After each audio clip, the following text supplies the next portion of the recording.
Bien, je vais vous parler maintenant des 3 étapes de la ruqya.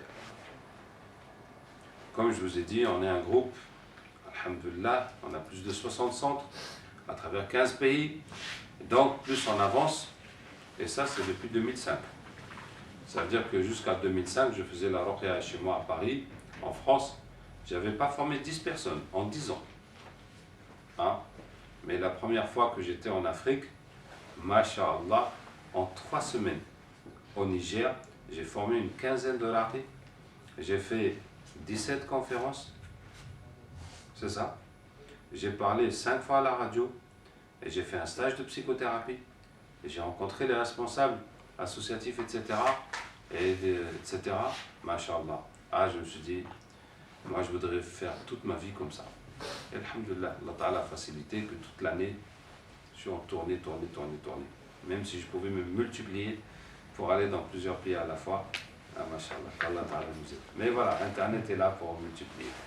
Comme ça, on peut se faire voir par des millions de gens. Enfin, en tout cas des milliers. Donc, alors, ce groupe se structure de plus en plus. Et donc, les 3 étapes de la ruqya, c'est quoi? C'est que quand on arrive quelque part, on va faire 3 étapes. La première étape, c'est installer un centre viable. Installer un centre de ruqya viable. Ça, c'est la première étape. Ce qui nécessite, de former un maximum de gens. Alors, en gros, il faut qu'on forme 15 personnes pour que 2 ou 3 restent à faire le centre. Parce qu'il y en a qui vont partir, il y en a qui ne vont pas continuer, il y en a qui se forment pour eux-mêmes, il y en a qui veulent rester discrets, qui ne veulent pas sonner le public. En tout cas, on forme tout le monde. Mais nous, on a besoin des gens qui sont prêts à recevoir le public pour régler le problème de la Ummah et le besoin en ruqya. Vous voyez, si tu viens pour ta culture, pour ton entourage, il n'y a pas de problème, tu es le bienvenu. Mais nous avons besoin surtout des gens qui sont prêts à soigner tout le monde et à affronter toutes les situations. Donc, il faut qu'on en forme une quinzaine pour en garder 2 ou 3 qui vont continuer. Est-ce que je veux dire, vont faire leur métier? Pas forcément. Il y en a qui travaillent, qui vont faire les soirées et le week-end. Et sinon, faire son métier, pourquoi pas? On y rentre une bonne fois dedans. Mais en général, les gens qui viennent pour la formation, ils ne viennent pas avec l'idée d'en faire leur métier. Ils viennent avec l'idée d'aider les gens. Maintenant, si ça marche, et puis si tu peux en faire ton métier, au lieu d'être maçon, ou d'être gardien, ou d'être quelque chose qui n'est pas très intéressant, tant mieux. Qu'est-ce que je disais? Donc, les 3 étapes de la ruqya. La première étape, installer un centre viable. Ce qui nécessite, premièrement, de former un maximum de gens. Deuxièmement, de soigner un maximum de gens. Pourquoi? Pour créer un mouvement. Pour créer un mouvement de gens qui sont guéris, qui sont contents, et qui vont appeler d'autres personnes et appeler d'autres personnes, donc pour lancer le mouvement. Sachant que très souvent les gens veulent me voir moi personnellement, donc si je ne suis plus là, il y a beaucoup moins d'effervescence autour des gens que j'ai formés. Et donc si en ma présence il n'y a pas assez de monde, donc après c'est mort, sauf si Allah Ta'ala veut, mais c'est la logique de la chose. Donc on essaie de créer un mouvement aussi large que possible, de soigner un maximum de gens. Troisièmement, dans cette première étape d'installer la ruqya, on va faire une campagne médiatique aussi large que possible. De préférence la télévision, la radio et les conférences ou les interventions dans les mosquées, éventuellement des conférences publiques dans des endroits publics, etc. Bon, Internet, bien sûr, distribuer des prospectus. Bon, en tout cas, en faire un maximum. Et en général, ça coûte de l'argent de faire la publicité, mais nous, nos interventions, c'est jamais de la publicité. Ça veut dire que quand on intervient à la radio, à la télévision, c'est des interventions éducatives. C'est toujours des interventions éducatives pour expliquer aux gens et pour leur donner un maximum de compréhension et un maximum d'outils pour qu'ils se soignent eux-mêmes et qu'ils se protègent, hein, et qu'ils n'aillent pas dans le shirk, etc. Donc c'est éducatif. Alors, il y a des gens qui ont cette idée que je trouve vraiment naze, qui est de cacher leur science, d'en faire un secret, qu'ils soient le seul à soigner les gens. Hein. Je trouve ça vraiment naze. Et comme vous voyez que moi je suis aux antipodes de cette idée. Et je pense au contraire qu'il faut propager ça un maximum. Et si tout le monde, par exemple, il y a le point faible des sorciers, c'est quand on les voit dans le rêve et c'est l'occasion de les tuer. Donc si tout le monde connaît ça, et tout le monde, par exemple, toi, je vais passer à la télévision, la radio dans un pays, et je vais dire voilà comment chacun peut tuer la personne qui lui fait la sorcellerie en l'attrapant dans le rêve, et que tout le monde fait ça, et le lendemain on se lève, il y a 100 000 morts, ça y est, tous les sorciers sont morts, tout le pays est soulagé. Hein? Est-ce que vous avez entendu parler de ça une fois? Que tous les sorciers d'un pays sont morts le jour même. Quelqu'un a déjà entendu parler de ça? L'histoire de Moussa alayhi salam avec les sorciers de Pharaon. Hein? Ils ont réuni tous les sorciers et ils se sont convertis, ils sont morts. Donc vous voyez que du jour au lendemain, il n'y a plus de sorcellerie dans le pays. N'est-ce pas? Bon, c'était peut-être pas tous les sorciers, mais quand même, c'était le maximum. C'était le maximum. Et c'était les meilleurs. Les meilleurs. Parce que Pharaon, il leur a dit de... Ah, mais c'est les meilleurs. C'est les meilleurs. Les meilleurs, tous ceux qui...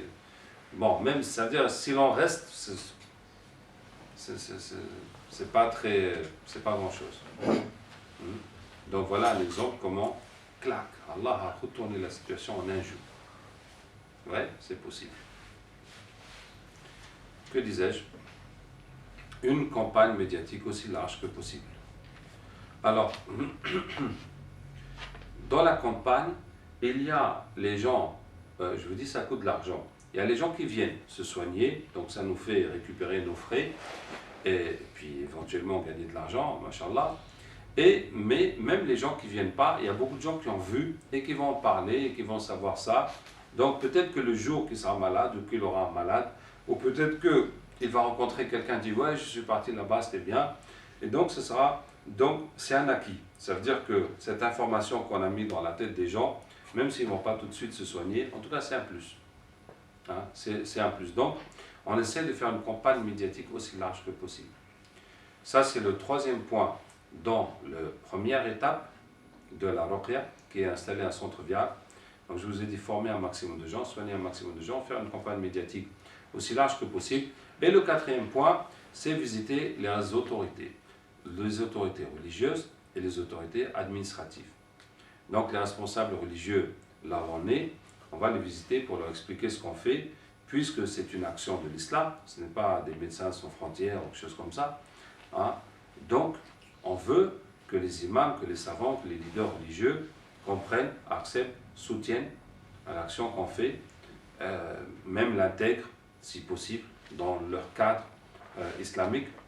Et bon, même s'ils sont contre ou qu'il y a des incompréhensions, eh ben, on va quand même essayer de réduire cet écart, cette incompréhension et cette opposition.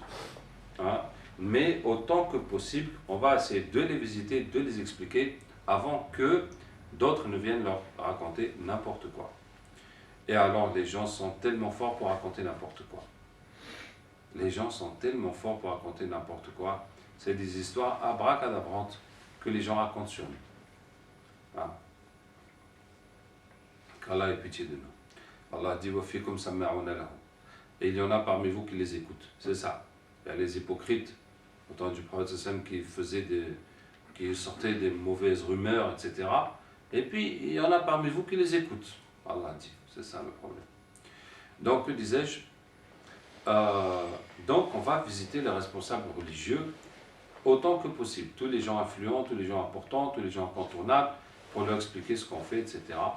Et comme ça, eh ben, voilà, on sera en bonne entente et, si possible, en collaboration. Et visiter aussi les responsables administratifs. Bon, ça dépend de la législation, l'organisation, l'administration, dans chaque pays, dans chaque endroit. En tout cas, on va essayer de se mettre dans la légalité, dans les choses claires. Et en tout cas, en Afrique, ça marche super bien. Parce qu'il n'y a presque pas de responsable administratif qui n'a pas besoin de ruqya. Vous voyez? Parce que soit lui-même, il utilise la sorcellerie pour arriver là où il est arrivé. Et quand il fait ça, ça va se retourner contre sa famille. Donc il faut qu'il ait un enfant handicapé, ou bien fou, ou bien sa femme qui est malade, ou quelque chose. Hein? Ou bien soit lui-même il est honnête, donc il y a tous les autres qui l'attaquent. Donc d'une façon ou d'une autre, voilà. Machallah, on a eu des scènes comme ça, où on va traverser des douanes, on explique ce qu'on fait, et puis on voit les papiers, et puis on dit, ouais, le commissaire, il veut vous parler. On va, et il nous dit, voilà, j'ai un problème, est-ce que vous pouvez m'aider, ceci, cela. Machallah, alhamdulillah. On devient la star, partout où on va, ben, tant mieux. Qu'est-ce que je disais? Ça, c'est la première étape de la ruqya, installer un centre viable. Alors, vous voyez que là où nous sommes à Bruxelles, on est dans la première étape, à Bruxelles, en Belgique. Jusque-là, j'ai les élèves là qui pratiquent, donc Hamza ici, et Mohamed à Charleroi, c'est ça, non? Et bon, il n'y a pas encore de centre. Donc là, c'est le premier local qu'on a eu qui est vraiment pour la ruqya. Et bon, il n'est pas à 100% pour la ruqya, il y a autre chose dedans, mais en tout cas, un petit local à nous. Et donc vraiment, c'est très important qu'on puisse le viabiliser, hein, que ça puisse rester, que ça puisse être pérennisé. Et en ce qui concerne la formation dans le centre de ruqya se continue toujours, donc vous pouvez toujours venir pour vous former. Mais en ce qui concerne la professionnalisation, ce n'est pas systématique. Ça veut dire que ce n'est pas parce qu'on a formé quelqu'un que forcément il peut rester et puis travailler ici, et puis gagner de l'argent. Vous voyez? Là, c'est une question professionnelle, c'est en fonction du besoin, et puis en fonction des compétences, des aptitudes, de l'engagement de chacun. Donc si on va garder des gens ici, c'est parce qu'ils sont efficaces et utiles et tout, et cadrent avec tout, c'est ça. Hein? C'est ça le critère. Et, mais sinon, si c'est pour apprendre ou pour aider, c'est toujours ouvert. Sauf si quelqu'un nous cause des problèmes. Ça, c'est autre chose. Qu'est-ce que je disais? Donc, viabiliser le centre, nous y sommes, à Bruxelles et en Belgique. Et deuxième étape de la ruqya, c'est l'expansion. L'expansion territoriale.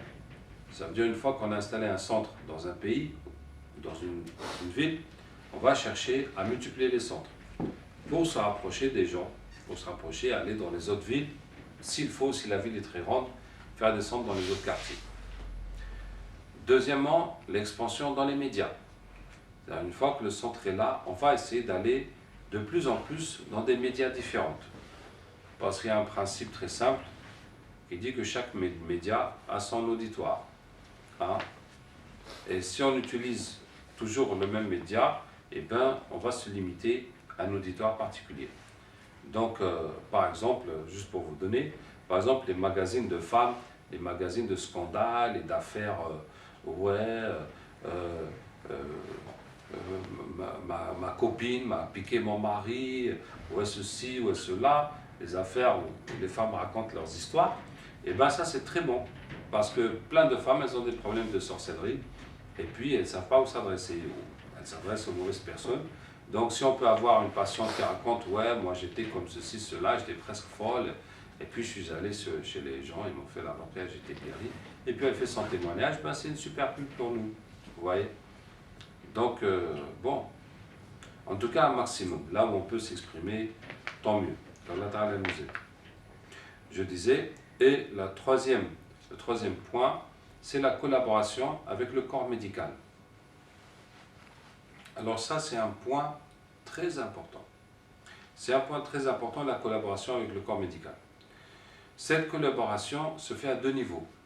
Il y a un niveau direct, qui est quoi? Qui est d'approcher les médecins, ou les infirmiers, ou les pharmaciens, ou les directeurs d'hôpital ou de clinique, pour leur dire que, voilà, il y a telle maladie, pour laquelle les gens viennent chez nous, après avoir épuisé les solutions médicales, après avoir fait plein de trucs dans les hôpitaux sans résultat, ils viennent chez nous, puis ils guérissent, bien là. Et nous, on dit que c'est des maladies mystiques, qui sont dues au djinn, aux sorcelleries.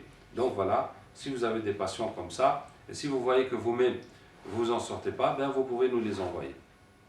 Donc ça, c'est une première approche. D'accord? Et pour faire ça, on cherche des médecins avec qui collaborer. Donc, de préférence des médecins musulmans qui comprennent la ruqya, etc. Donc, ils peuvent nous envoyer leurs patients. Bon, il est arrivé que quand on trouve ces médecins-là et qu'on leur dit, ben, eux-mêmes, ils veulent apprendre la ruqya, comme ça, ils vont faire la ruqya à leurs patients directement au lieu de nous les envoyer. Mais il n'y a pas de problème. On n'est pas en concurrence. Ils n'ont qu'à apprendre la ruqya et ils vont entrer la ruqya dans leur cabinet ou dans leur clinique. C'est quel problème? Il n'y a pas de problème. On va leur faire. Et quand on a fait ça, on a fait une réunion avec les médecins à Abidjan. Et moi, j'avais peur des psychiatres. J'avais peur des psychiatres. Parce que les psychiatres, si dans l'asile psychiatrique ou dans la psychiatrie, on rentre la ruqya, ils n'auront plus personne. Parce que presque tous les cas, c'est des cas de djinn de sorcellerie, en tout cas en Afrique. Il n'y a pas de dépression là-bas. Ah non. Tu vois, ça n'existe pas. Tu vois, quand il y a eu ici en France l'affaire des suicides de France Télécom, parce que l'entreprise est privatisée, maintenant on a Sierra Leone, on les a serrés tous, ils se sont mis à se suicider en pagaille, et ils ne comprennent pas. Ah, nous on souffre, on trime, on est dans la misère, dans les saletés, mais là-bas ils se suicident, parce que le chômage, incroyable. Alors que tous ils rêvent d'aller en France et tout. Donc, déprime, on ne connaît pas ça. On est dans une culture de souffrance. C'est normal de souffrir. Ouais, c'est normal de souffrir. Donc, c'est quasiment que la sorcellerie et les djinns, c'est ça qui mène les gens dans la folie, dans la psychiatrie. Donc, j'avais peur des psychiatres, qu'ils vont être contre, parce que ça va leur casser leur gagne-pain. Et au contraire, non, ils étaient très motivés. Ils étaient très motivés. Ils ont dit que leurs professeurs en psychiatrie leur disent que quand quelqu'un, de par sa culture, de par ses racines, est convaincu qu'il a le diable et qu'on l'a envoûté, eh bien nous, nos médicaments, ils ne vont pas marcher sur lui. Et il faut trouver quelqu'un qui est dans sa même culture, dans sa même logique, qui va l'exorciser ou qui va le machiner, jusqu'à ce qu'il lui dise, c'est bon, il n'y a plus le diable, il est parti. Ah, c'est là que nous, nos médicaments vont marcher et la personne va guérir. Tu vois? Donc, voilà.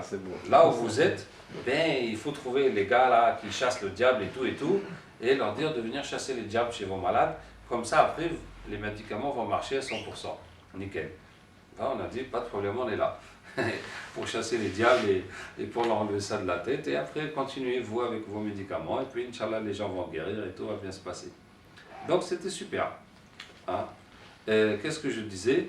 Donc, l'approche médicale, il y a deux volets. Cette approche directe et une deuxième approche administrative. Qui est quoi? Qui est que l'OMS, l'Organisation mondiale de la santé, depuis l'an 2000, a demandé à tous les gouvernements africains, maintenant je ne sais pas ce qu'il en est dans le reste du monde, et elle a demandé à tous les gouvernements africains d'officialiser la médecine traditionnelle. Vous savez, en Afrique, pays de tradition, il y a des guérisseurs, etc., etc.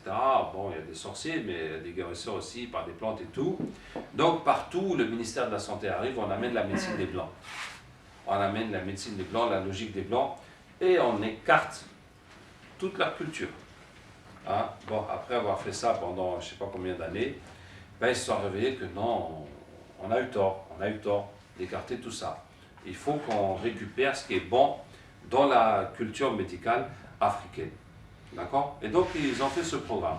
Donc, c'est financé par l'OMS, par les Nations Unies. Et ça consiste à quoi? D'abord, recenser les tradithérapeutes.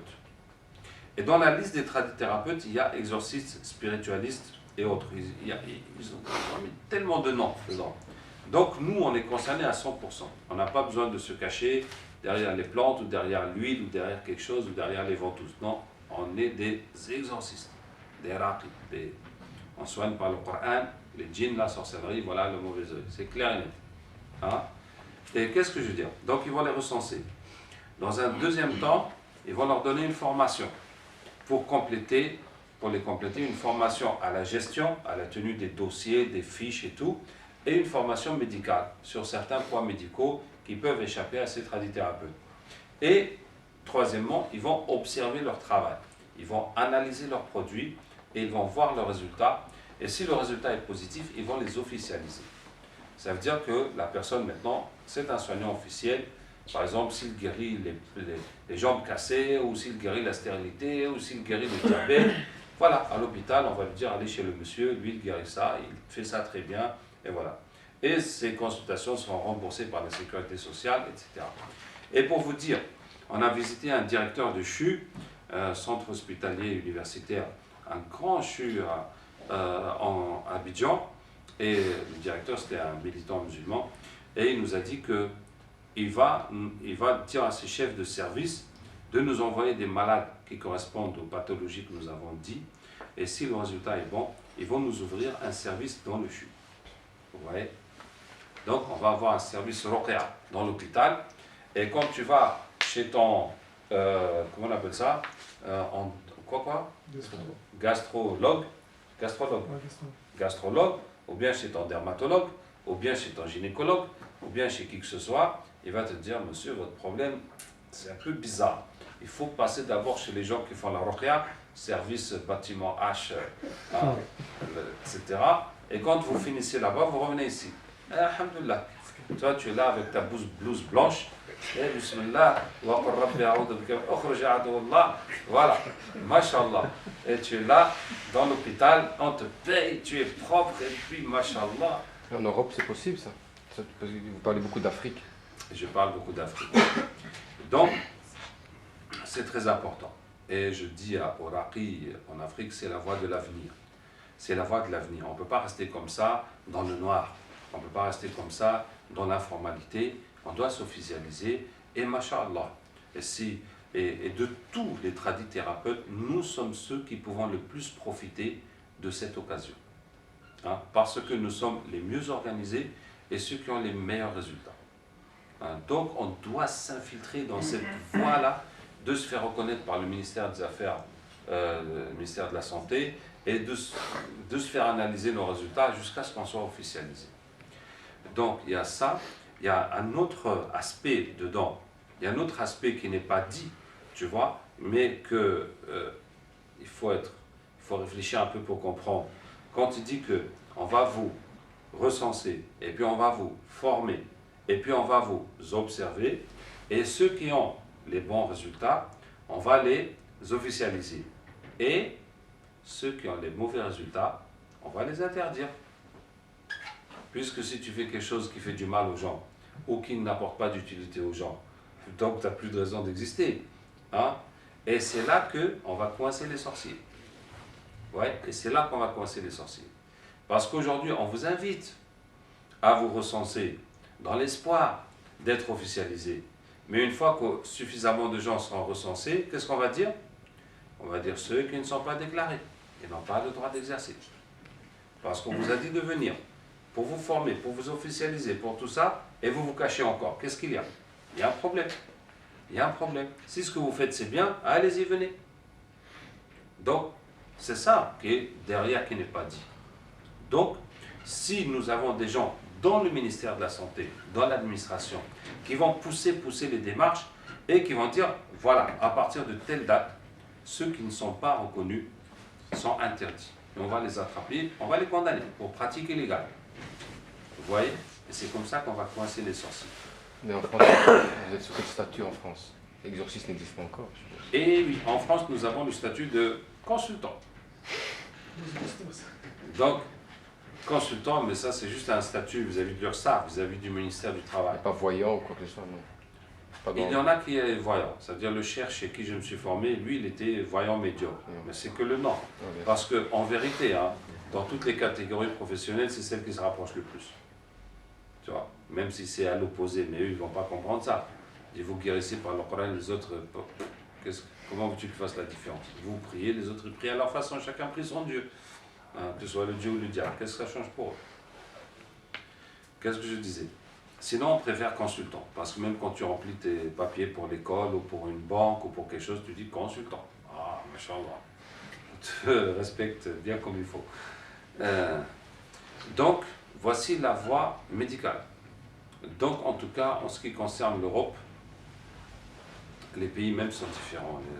Donc, essayez, voir. Je n'ai pas vu vraiment qu'est-ce que l'OMS dit, mais Mais j'ai eu un psychologue qui s'est formé chez moi, qui a fait son DEA chez moi, et qui m'a dit que son maître en psychiatrie, tout ça, il lui dit la même chose, que les théories là, de Freud et machin, ça ne marche pas sur les Arabes et les Noirs. Tu vois, ça marche que sur les Blancs. Donc eux, il faut les soigner avec leur culture, parce que c'est dans leur tête. Tu vois. Donc, alhamdoulilah, on peut dire, voilà.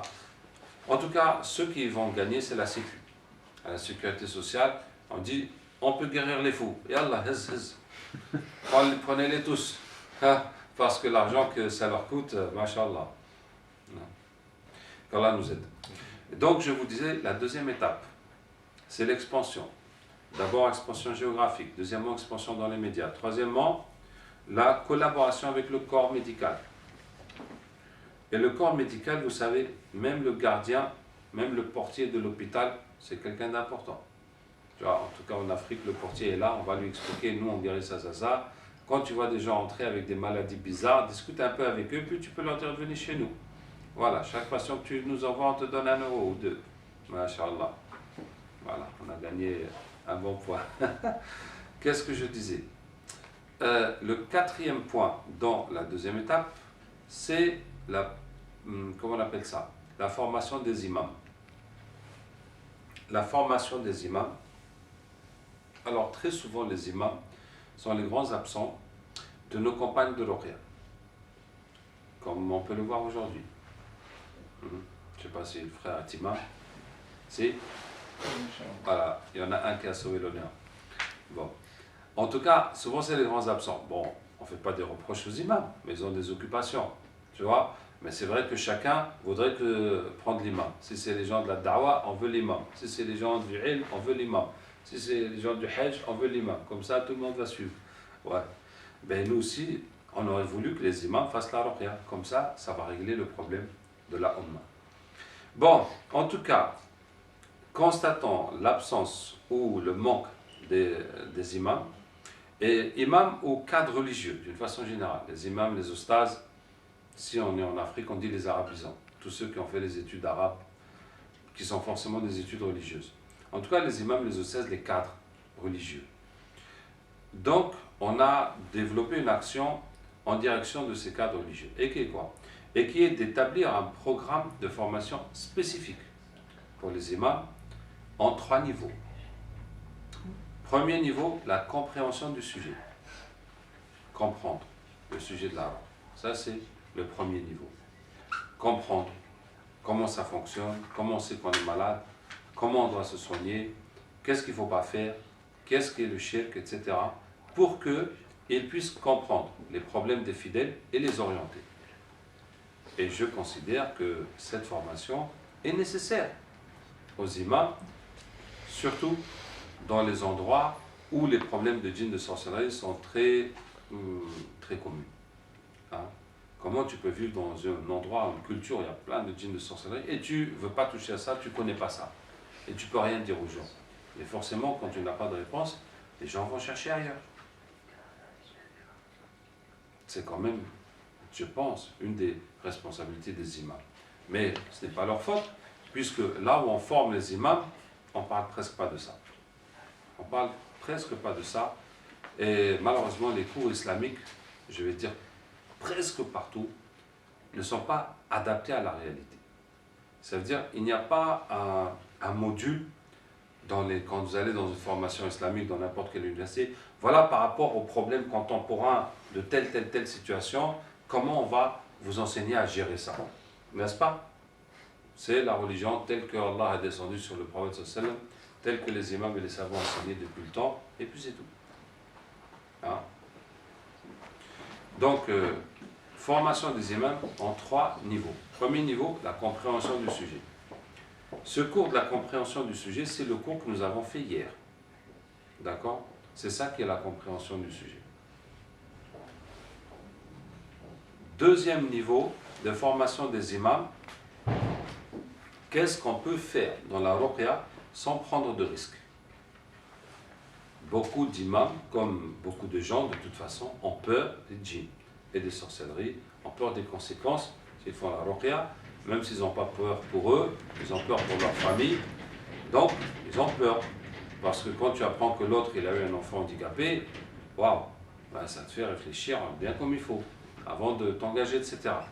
Donc, qu'est-ce qu'on peut faire dans la ruqya sans prendre de risques? Voici le cours niveau 2 pour les imams. D'accord? Alors, les risques commencent à partir du moment où on lit le Coran sur le patient. Parce que c'est là qu'on brûle le djinn et c'est là que le djinn va se manger de toi.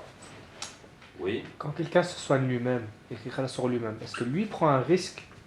Il ne lui-même? prend pas de risque. Parce que si le soigneur a un risque, est-ce qu'un qui se guérit, allez qu'on lui donne une marche à suivre pour se soigner? Il n'y a pas de risque. Si tu te soignes toi-même, c'est comme si quelqu'un te tape, ben, tu te défends. Quand tu te défends, tu ne prends pas de risque puisque de toute façon il te tape. Ouais. Tu vois, si tu viens défendre quelqu'un d'autre, là tu prends un risque de te manger une patate alors que tu n'étais pas dans le coup. Et tu es venu te mêler d'une affaire qui n'est pas la tienne a priori. Voilà, c'est ça. Et si tu soignes ta famille, il n'y a presque pas de risque parce que vous êtes dans la maison, les djinns sont là en train d'attaquer tes enfants, etc. Donc tu n'as qu'à faire ton possible et tout. Que disais-je?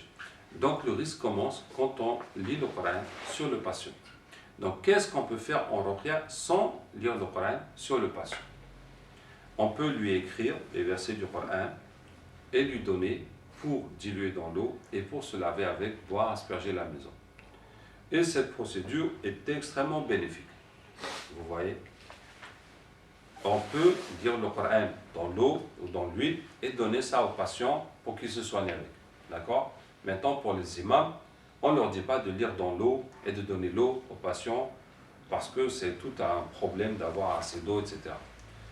Je vous dis entre parenthèses, moi je ne crois pas que l'eau de ruqya on peut la diluer. Il y en a qui disent tu prends une bouteille, tu bois, tu te laves, quand il reste un petit peu, tu remplis au robinet et tu rebelotes comme ça. Alors moi je dis que chaque fois le Coran va se diluer, au bout d'une dilution déjà ça ne vaut pas grand chose, au bout de deux il n'y a plus rien.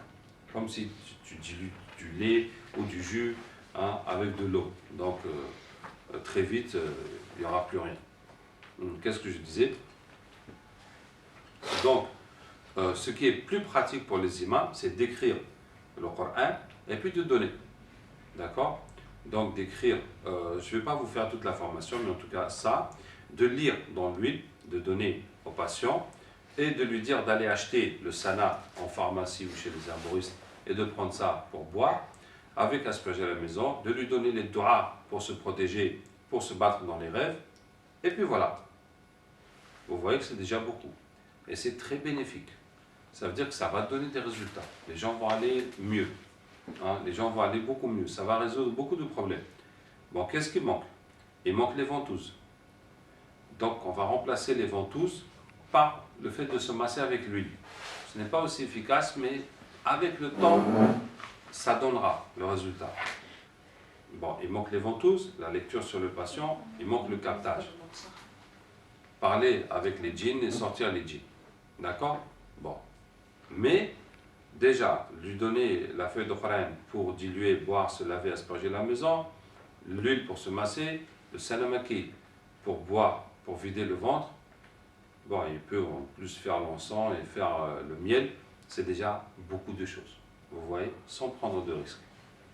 Donc, ça va apporter du bien aux populations, ça va apporter du bien aux imams. Parce qu'on sait très bien que le problème des imams un peu partout, c'est quoi? C'est le flot s'il n'y en a pas. Et c'est ce qui pousse pas mal d'imams à aller faire des petits gris-gris, tout ça, pour trouver quelque chose. Ou bien chaque année, hajj. On emmène les gens au hajj pour se faire un peu de baraka. Vous voyez? Et là, mashallah, ça va être très utile. Et donc on a cette étape de formation des imams, spécifiquement en 3 niveaux. Niveau 1, la compréhension et la connaissance du sujet. Niveau 2, la pratique de la ruqya sans prendre de risques. Niveau 3, c'est la formation complète telle que nous faisons. Donc là, il faudra qu'ils viennent au centre et qu'ils fassent comme tout le monde. Comme j'ai dit à des ulama qui sont venus se former, je disais, écoutez, si vous voulez apprendre, vous oubliez que vous êtes des ulama. Vous n'allez pas venir nous faire, voilà, ça. Je te dis, fais les ventouses. Vas-y, fais les ventouses. Non, il faut que toi-même, tu rentres dedans, tu oublies que tu es alim, et que tu fais comme tout le monde. C'est fini. Aujourd'hui, tu es en première année primaire. Hein? Tu n'es plus le bac plus 5 que tu étais. Voilà. Non, point 0. Quand là, nous étions. Et voici la deuxième étape de la ruqya. La troisième étape de la ruqya, c'est l'éradication. C'est l'éradication. Alors, en 2 points. Premier point, l'éradication de la sorcellerie en politique, d'une façon spécifique. Parce que c'est la tête, c'est là qu'il y en a le plus. Hein? Juste pour vous donner un petit exemple, en Afrique, chaque fois qu'il y a des élections, il y a des kidnappings, il y a des disparitions d'humains. On les retrouve avec des organes qui manquent, etc., etc. Donc, chaque fois, pour les élections, on fait des sacrifices humains pour gagner un maximum de djinns, etc. Dans tous les pays, il y a ça. Donc, pour dire que c'est la tête. Et si on arrive à nettoyer la tête, mashallah. Et c'est eux qui donnent le plus d'argent aux sorciers. Et puis, ils ont les moyens de l'État. Ils utilisent la police, l'armée pour kidnapper les gens, pour tout faire, tout faire. Voilà. Donc, ça, c'est le premier objectif. Deuxième objectif, l'éradication de la sorcellerie, de la voyance et du shirk sous toutes ses formes, dans l'état 3. Et tout ça, bon, c'est surtout par le captage. Il y a le captage à travers les patients, comme je vous ai dit dans le cours du captage. Et il y a le captage, on va visiter les sorciers, on va visiter les lieux de sacrifice, les lieux de culte. Par exemple, quand on était à Maurice, mashallah, à Maurice, ça s'appelle la Petite Inde. La Petite Inde, et ça porte bien son nom.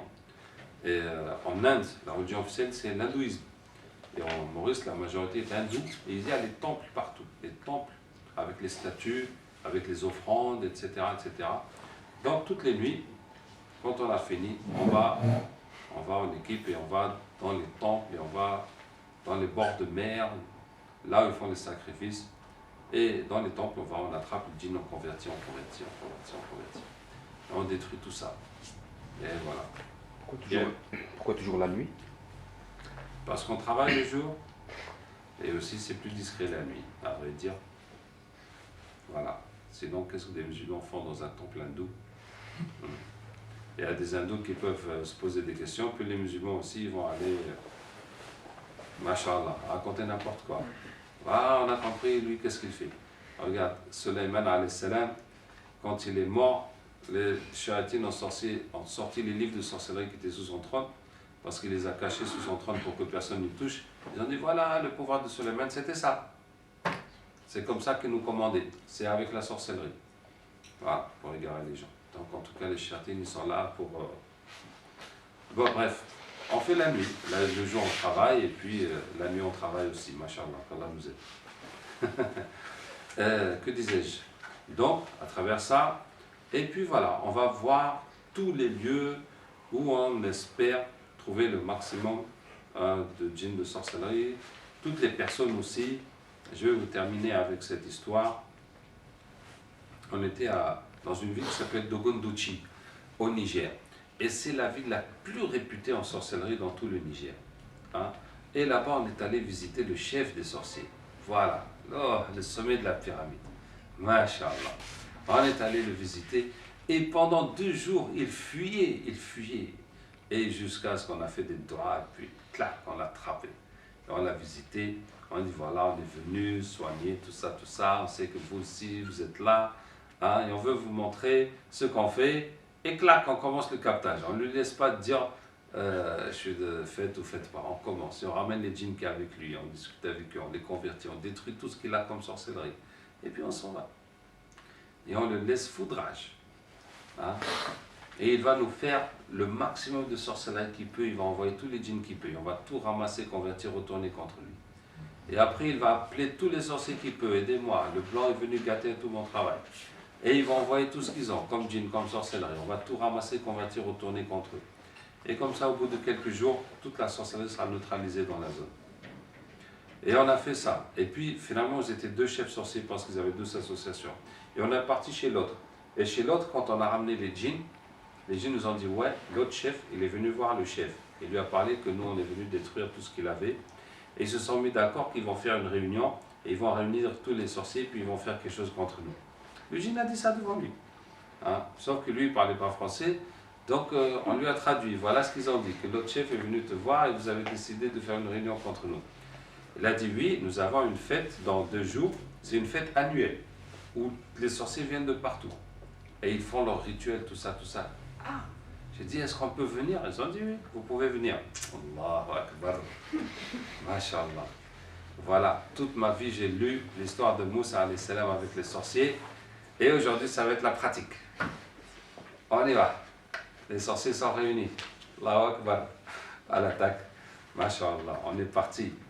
Ah, quand elle est arrivée, en tout cas, on a capté, les djinns ont dit qu'il n'y a rien chez eux. On a tout enlevé. Ils sont en train de danser dans le vide, de tambouriner dans le vide. Et quand on est venu, ils nous ont chassés. On est parti. Et Allah a envoyé la pluie. Allah les a chassés aussi. Khalas. Hein? Et puis pendant quelques jours, ils nous ont attaqués et puis on les a massacrés jusqu'à ce que, masha'Allah, c'était fini. Et voilà. Donc c'était les 3 étapes de la ruqya. Qu'Allah Ta'ala nous aide. سبحانك اللهم وبحمدك نشهد أن لا إله إلا أنت نستغفرك ونتوب إليك سبحان ربك رب العزة عما يصفون والسلام على المرسلين والحمد لله رب العالمين. Quelqu'un peut éteindre la caméra et puis si vous avez des questions vous me dites. Ah, c'est le bouton.